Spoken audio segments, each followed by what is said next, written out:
What do a baseball slugger and a chess genius have in common? More than you think.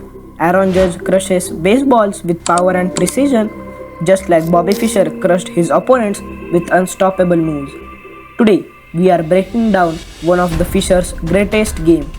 And trust me, it's the chess equivalent of a grand slam. Would you believe me if I say this normal looking position ends in upcoming 10 moves? So stay tuned till end of this video.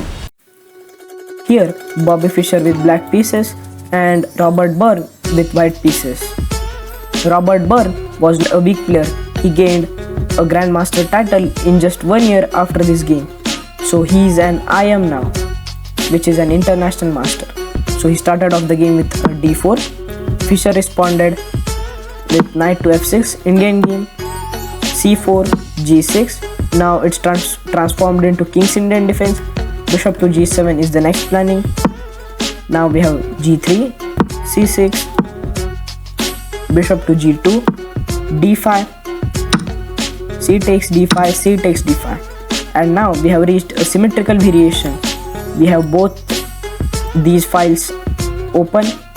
This bishop is to go on this g7 square and castle now, and we look the same in this. This knight will develop now and we reach the same position. Now we have knight to c3, bishop to g7, e3, castle, and knight g goes on e2, knight to c6, castle by white, b6. Here I think b6 is a slight inaccuracy because he can develop his bishop either to here or on a great square, but he denied, and Fischer is now trying to play and to put his bishop on b7, b3, and here we reach a symmetrical position after bishop to a6 and bishop to a3. Here Robert Byrne stayed very calm and to copy Bobby Fischer, because Bobby Fischer was a great player at that time. So in order to not to lose from him, he just copied moves. So now let us look. Rook to e8, queen to d2, e5, d takes e5, knight takes e5. And here, after we reach this move, we have a major decision to take. As you look, this bishop, we have a very nice razors. This knight is controlling various squares like this. And now Robert Byrne is compulsorily to put his pieces on an active squares. So now you have a question, which rook to put on this d1 square? Rook f on d1 or rook a on d1? There's a big question. If you think, if you put this rook here, we cannot take advantage in the future of this c2 open file. So most of the players will think we can put this rook here and go for an open file for this a1 rook. But this was the main mistake why Robert Byrne had to resign. Now we play knight to d3, blocking off this attack on this pawn. Queen goes on c2. This was a major blunder because now Fischer came with a great knight sacrifice. You look, this is a beautiful sacrifice because after king takes f2, we have knight to g4 check. And one thing to tell, if you had Tal, he had sacrificed his rook too. But Bobby Fischer is not a Tal, so he didn't find that sacrifice and went for this knight to g4. After king moved on g1, we have knight takes e3, a royal family fork to this rook, bishop and this queen. Only one knight forking 3 pieces at a time.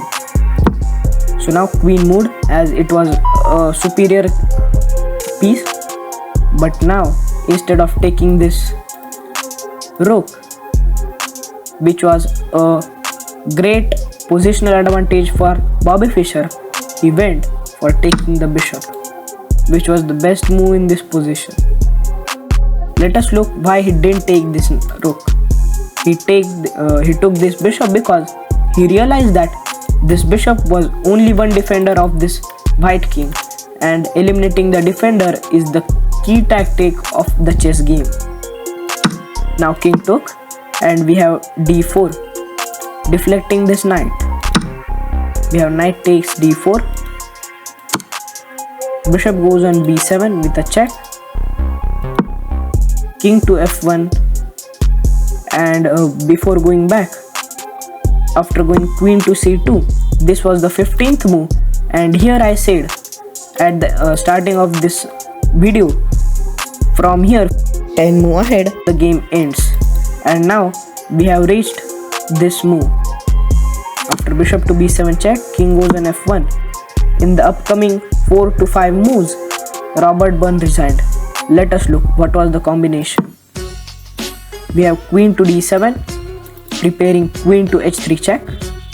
So queen went on f2 to block the check. After queen to f2, we have still queen to h3 check, king goes on g1, and now we have a beautiful rook to e1 check, deflecting this rook, and as well as we are attracting this queen to take. This queen can't take this rook. Let us say if this queen takes, we have a checkmate on this g2 square like this, and if you take with the rook, still we can take this d4 knight with the pin to this king, and after here you can't take this bishop because it's necessary to guard this g2 square, and now this queen is gone, and yes, the game is lost by Robert Byrne. Here after the game they both shook the hand. Robert Byrne resigned, but no one realized that Robert Byrne resigned. Everyone thought it was a draw, but after in an interview Bobby Fischer told that he won the game. They don't shook their hands for a draw. Robert Byrne resigned here. So this was the game. If you like this, please subscribe to our channel and like this video.